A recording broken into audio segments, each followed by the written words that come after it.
Good morning, everyone. Welcome to Sports Shorts Daily. Ronnie Rance alongside Tommy Krysan here in this Friday morning edition of Sports Shorts Daily, presented by LeBare's Casino. TK joining us over at Tremonti's Meat and Seafood in Baton Rouge, the best tailgate spot. Get you all your meats for the weekend from Tremonti's. And, of course, with Thanksgiving around the corner, that's where you want to go. I'm at an undisclosed location presented by the Louisiana Sports Hall of Fame. For all you golfers out there, got a couple teams open in the Louisiana Sports Hall of Fame Celebrity Golf Classic this coming Monday. And if you don't have a full team, you just want to be an individual golfer, go to lasportshall.com. We'll put you in there as well. Got a great party Sunday night.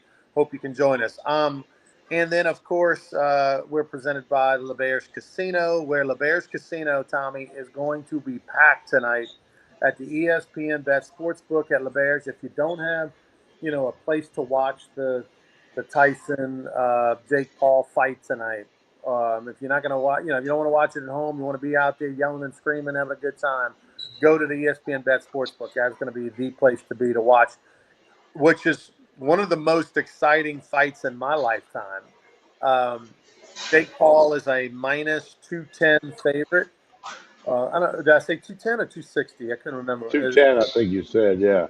And minus 210, so you got to bet $210 to win 100 if he wins. And then Mike Tyson is plus 165. You win bet 100, you win $165 if the 58-year-old Mike Tyson wins the fight. They're going to go 8 rounds potentially, only 2-minute rounds, not 3-minute rounds, which is standard time for a professional fight. So they agreed to that change, which will make it more thrilling and more exciting.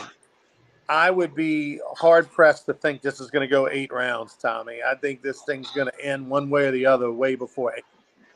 Well, I'm kind of pulling from Mike Tyson. I have a Mike Tyson story for you. When he fought Buster Douglas, I was in Washington, D.C. with a Louisiana recreation thing, and we had been to some function, and we got back to our hotel, and it was kind of late, and we stopped in the bar to get like a nightcap, and a girl came and waited on us on the table, and I'm like, we didn't have smartphones and internet back then. I'm like, hey, would you happen to know who won the Mike Tyson Buster Douglas fight? And she goes, yeah, somebody told me Buster Douglas won. And I'm thinking, okay, this girl might be a good waitress, but she doesn't know anything about boxing, okay? Because there's no way I'm thinking that Tyson would have lost to Buster Douglas, but he did. But I'm pulling for Tyson tonight. I don't know much about Jake Paul, and I know Tyson's got baggage in his life. I get all of that, but I just think it's a cool story for a 58-year-old guy. He's getting $10 million. I'm sure he's welcoming that idea.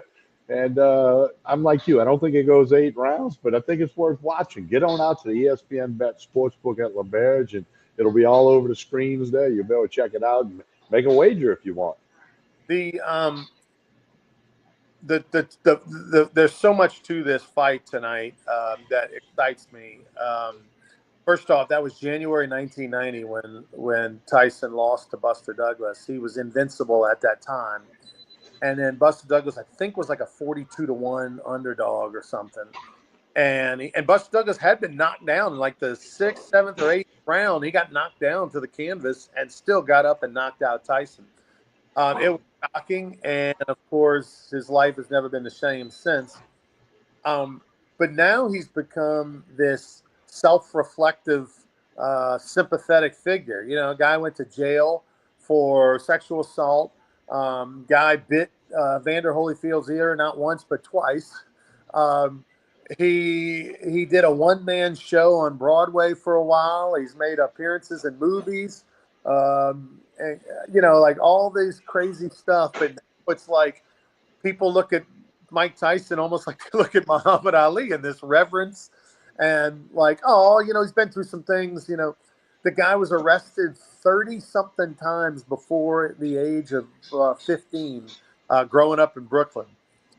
His story is incredible, and I got to be honest with you. I'm just like you, Tommy. I'm pulling for him. He's fighting a guy that's less than half his age. I credit Jake Paul for going from being a YouTuber to being a legitimate boxer. Now, he's not a legitimate champion boxer, but he's a legitimate boxer. And I watched the Netflix documentary. They have like 3 episodes on Netflix that they, to kind of get you teased and ready to go. They follow them in training and everything. And honestly, it's a coin flip for me. I don't know who's going to win. I can make a case either way. I like to think that if Tyson's going to come out probably and shoot all his guns in the first 2-3 rounds, because I don't see him having a lot left in the tank. The question is, can Jake Paul handle being punched by an angry old man who is a former heavyweight champion? Like, he hasn't felt that kind of intensity before that he's going to find against Mike Tyson. Well, Tyson was also in an episode of Law and Order SVU, which I became a fan of that show years ago. And he was, in one of those episodes with Mariska Hargitay, et cetera. So I'm pulling for Tyson. I'm like you. Can he win? But I'm like you also that he's going to try to do something in the first, second, or third round. He's going to let it all fly and try to connect. And if he connects and he's still got the power he once had, I remember he was fighting somebody one time. I want to say Bruno, and Tyson hit him with an uppercut into the ribs and lifted Bruno off the ground. Like his feet come up off the ground. It was such a powerful uppercut into the body. But certainly you wouldn't think he has that power now. It's just like, pitchers lose their fastball. I'm sure he lost a little oomph off of that jab or that punch. But if he were to connect, it'd be interesting to see. Gonna be fun. And I'm like, it'd be a big crowd at the sports book at LaBear's tonight. Credit George Foreman for giving us belief and hope that Tyson can win. Remember, George Foreman was a champion in his upper 40s and was fighting into his 50s. And so, Mike Tyson is only, 8 years removed from that. So, because of George Foreman, what he did years ago, we believe Tyson has a chance. And it's going to be on Netflix. If you have a Netflix subscription, you can watch the fight. It's going to be live on Netflix. Be probably the most watched fight of all time, and it's going to take place in Arlington, Texas, in the Jerry World. So just because tickets get listed on SeatGeek at prices doesn't mean that's what they're going for. You can list something for whatever price you want. Doesn't mean somebody's going to buy it. But I looked a couple weeks ago, and like ringside seats or seats like in the first couple rows were like $20,000. But you could also get nosebleed seats for less than $100. I mean, you can get seats for like $50-$60 up in the nosebleeds. And of course, Jerry World's got that giant TV. So I can tell you, if I lived in Dallas, I would definitely be there. Because, I mean, that is an atmosphere unlike any other to be at a championship fight. Well, the other thing about spending all that money, it could be over in 35, 40 seconds, and all that. So there's some things and that's always been the case in big time boxing. It can be over pretty quickly. And there have been cases where it was a first round knockout, but it's getting a lot of attention. There's some undercard fights, of course, on there, and the best one for true boxers. There's a better fight than Tyson Paul, and that's the two women are going to be fighting the two greatest women fighters of all time, and they had an epic fight 2.5 years ago in Madison Square Garden. They're going to do it again, and for those that are true boxing fans, say that is worth the price of admission right there to watch these two legends go at it. Well, Tyson Paul, it's kind of reminded me of Moranto McKenzie. It's kind of got that same flavor. No, no, you don't think? Although I do remember this, Tommy, when Mike Tyson fought, is it Leon Spinks? No, Michael Spinks. The Spinks Jinx, remember? And that was a big fight because it was going to be styles. Could he handle a guy that was going to dance around and without jab him and all that? And the fight lasted, 50 seconds, something like that. I remember watching that in high school, and that was in the heyday of Tyson. Like, oh my, and can't wait. All right, last night LSU basketball. TK, tell us what happened. This was a shocker. 11-point win on the road against Kansas State, a team that beat the Tigers by 15 in Baton Rouge last year. LSU now 3-0. Nice road win.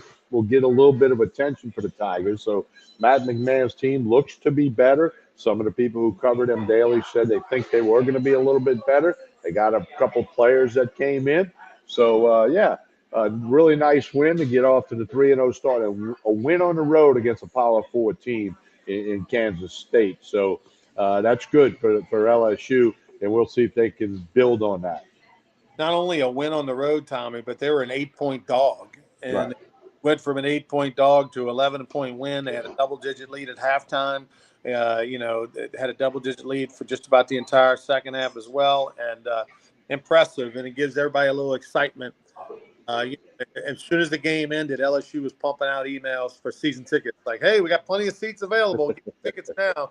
Jump on that bandwagon while you can." But Coach McMahon came under fire a little bit after the first year. Last year, had his team on the doorstep of the NCAA tournament, made the NIT, and then this year, the expectation is to make the NCAA tournament. I think last year, having about a 500 record in the conference, people were, all right, good. We were expected to win 2-3 games maybe this year in conference, and to have a 500 record, people were excited. But now the old expectations is taking stride with the LSU basketball team, and excited to see that they're getting a big win that'll make people feel good. Anytime you win against a Power Four conference on the road, that's impressive.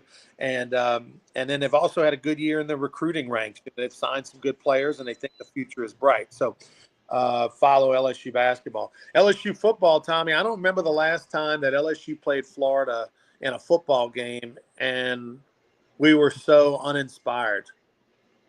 Well, for many years here at Tremonti's, they sold alligator meat the week of the Florida games. Everybody made an alligator sauce pecan, they grilled it, or they blackened it, or fried it.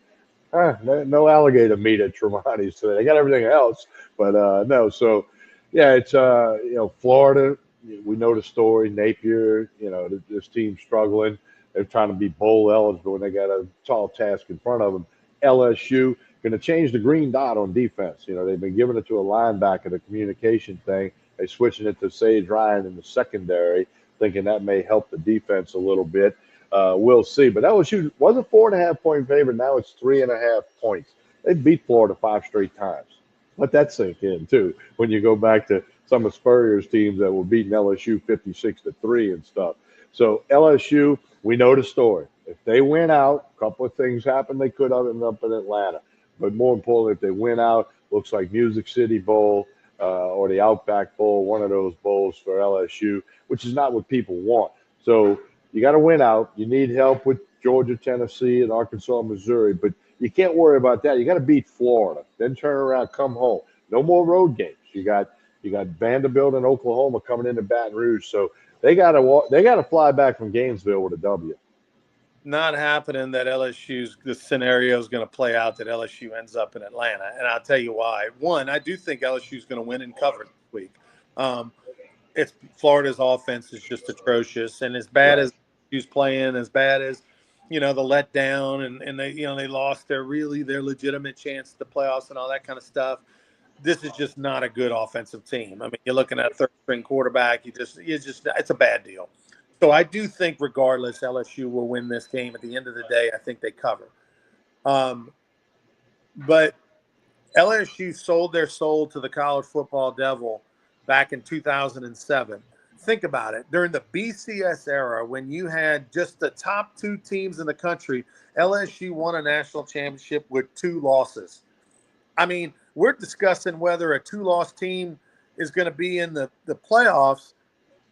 They won a national championship. We're a top 2 team with 2. Like the Earth, the Moon, and the stars all collided in 2007 to put them in the computer in the national championship game. That's not going to happen again. That was a crazy fluke thing. It never happened with anybody else. No one else with a 2-loss team was in the championship.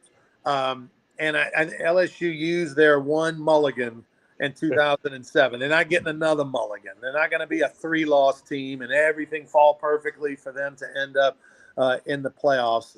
Just forget about it. Make your plans in December. Book your Christmas party. Don't have to worry about a playoff game. Yeah, probably not. If you had to bet it today at the sportsbook at LeBear's, you'd bet that they were not going to be in the playoffs. Yeah, that 2007 stroke of luck. Some of West Virginia got upset or something, and LSU's 2 losses were both in triple overtime, if I remember. So, but anyway, that was too many stars lined up there. So, but LSU, I agree with you. I think they'll beat Florida. I think they'll win the game. I think they'll cover the 3.5 if Florida's just really bad. Even though they're going to get their quarterback back, I don't know if that's enough juice. And LSU should take care of business in Gainesville. Listen, Billy Napier, they think that they have a victory against Florida State, and they should think that way. Florida State is just worse than Florida. They've got to somehow find another win to be bowl eligible. And the crazy thing is that Florida can somehow find a way to get to 6-6, you got to say that wasn't bad. Which is crazy. Like LSU, they burned the boats if LSU was 6-6 this year. Florida, with the over/under at 4.5 and the hardest schedule in America, they somehow can find a way to go 6-6. That's why Billy Napier just might keep his job. Well, and that they, like LSU, have had their share of injuries, and there's a reason guys are backups. It's because they're not as good as the guys who start. So injuries do play a role, but you can't use that as an excuse. I'm really curious to see how Nussmeier does this week. After a game and a half of not playing well, going the second half A&M and then this past one against Alabama, and he could easily just keep going down this rabbit hole of 2-3 turnovers every game between fumbles and interceptions. Is he going to put his foot in the ground and turn the corner? Because LSU's probably going to be counting on him to come back next year and be the guy, right? So you'd like to see him turn the corner and just have maybe a bad couple games and not have a bad second half of the season. All right, New Orleans Saints at home this weekend. Casey McKenzie, who's been on a heater picking games the last week and a half, loves the Saints against the Browns on the money line this week. Jameis Winston and the Browns are coming to New Orleans. Of course, the Jameis Winston story. He spent time in New Orleans as a backup. He's had one good game as a starter, one bad game as a starter. But the Saints played, well last week against Atlanta. Got a win, got some energy, got some juice. Carr back, got dusted off the cobwebs last week. There's not many wins possibilities left on the Saints schedule as far as I'm concerned. And I do believe that they got juice from the new coach last week, and that juice will fade. But this is a chance where maybe, just maybe, they can keep that juice for one more week because Cleveland's a very winnable game. Well, the team seems to have responded to Rizzi as the coach, and he's made some changes, subtle as they may be. It's still a change, and they obviously had some juice for him last week. I think it carries over. I'm gonna agree with Casey McKenzie. I think they got a great shot to win the game. The wise guys say the Saints are a 1-point favorite. That's basically pick them. So I think the Saints have a chance to get it done in the dome. And, there'll be a little juice on the Saints to make sure Winston doesn't have a big day as well. But, I like the Saints' chances, and I think we're going to throw it on to the Darren Rizzi, the interim coach, and that maybe some of this stuff he's changing in the locker room, and he reassigned some locker seats and all this. He's just getting their attention, if nothing else. And these are NFL players who every week they're putting tape down, for whether they're going to play for the Saints or somebody else in the future. So I like the Saints' chances Sunday. What is the line on that game, Tommy? Saints -1. Yeah. I wasn't going to do it. I thought, okay, Saints are going to play over their skis. They might win. I like their chances to win or cover against the Falcons last week.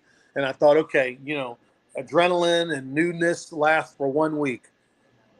But I'm buying it for the second week because it's at home, it's not on the road, and because the Browns are just a disaster as well. So I'm gonna ride with the Saints this week. I'm gonna ride with LSU this week. Don't love either team, just don't like their opponent. I like their opponent less. That's all it is. And I like the Saints at home. I think the Dome will have a decent crowd, especially with no Saints LSU game this week. And they're coming off of a win, and people want to give the new coach a fresh start. Plus, you got so many games left. You can't just let your season tickets go. So I like the Saints. TK, tell us about Tremonti's on the way out of here. Yeah, well, Tremonti's, they got the gift cards available for Thanksgiving, Christmas, any denomination. Use it on anything. Wine, liquor, booze, meat, seafood, your fried turkey, rotisserie turkey, smoked turkey. They got them all. Call now and order or stop by Tremonti's. Get your turkey orders in. They're going to sell a lot of turkeys. Again, fried, rotisserie, smoked, whatever you prefer. They can get it ready for you. You can get those gift cards to hand out to the office or to the neighbors or to the family and use it. Like I said, on the bourbon, the great wine selection, meat, seafood, all the side dishes, desserts, everything at Tremonti's Meat and Seafood. For you deer hunters, they do deer processing here. They had a couple of them came in today. So Tremonti's, you want to check them out as soon as you can. And don't forget Saturday radio tomorrow. We're moving on the clock due to LSU's kickoff.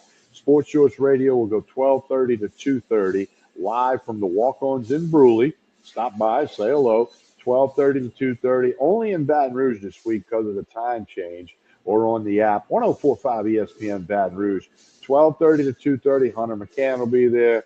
Myself, Ronnie Ranch, Joel Davis, Derry Beckwith, the usual Sports Shorts Radio team will have it for you. 12:30 to 2:30. Be sure you help spread the word on that and check us out. Hey, don't forget to like and share this show. Doesn't matter whether you're watching on Facebook, YouTube, or X. Like and share the show. That helps everything. On behalf of everybody here at Tremonti's Meat and Seafood, and on behalf of Ronnie Rance, I'm Tommy Krysan. Have a great day, everyone.